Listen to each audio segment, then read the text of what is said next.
Hello, আসসালামু আলাইকুম everyone, welcome to my another blog. আজকের ওয়েদারটা ছিল একটা বৃষ্টির দিন। আর বৃষ্টি মানেই তো ঠান্ডা, আর ঠান্ডা মানেই তো খিচুড়ি। এটা আমি আগেও বলেছি, এখনও বলছি, কারণ বৃষ্টির দিন আসলে আমার শুধু খিচুড়ি খেতে ইচ্ছে করে। আমার মনে হয় আমার মতো আরও অনেকেরই বৃষ্টির দিনে খিচুড়ি খেতে ইচ্ছে করে, বা ভালো ভালো খাবার যেটাই হোক না কেন খেতে ইচ্ছে করে। তো আমার আম্মু আজকে এখানে গরুর মাংস দিয়ে ভুনা খিচুড়ি রান্না করেছিল। ভুনা খিচুড়িটা দেখতে যেমন সুন্দর হয়েছিল, খেতেও কিন্তু খুবই ভালো লেগেছিল। এমনকি আমাদের বাসার সবাইও খুব পছন্দ করেছিল এই আম্মুর হাতের এই ভুনা খিচুড়িটা। আর সাথে ছিল বেগুন ভাজা।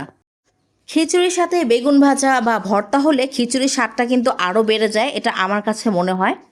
আর খিচুড়ির সাথে কিন্তু বেগুন ভাজা, পটল ভাজা, ভর্তা এগুলো কিন্তু খুবই ভালো লাগে খেতে। তো যাই হোক, এরপরে আমরা সবাই মিলে বসে একসাথে খিচুড়ি খেয়ে নিলাম। এই তো ছিল গরুর মাংসের ভুনা খিচুড়ি, বেগুন ভাজা আর ভর্তা। তারপরে তো খিচুড়ি খাওয়ার পরে একটু ঠান্ডা ঠান্ডা ড্রিঙ্কস না হলেই না। তো এরপরে খেয়ে নিলাম কোল্ড কফি।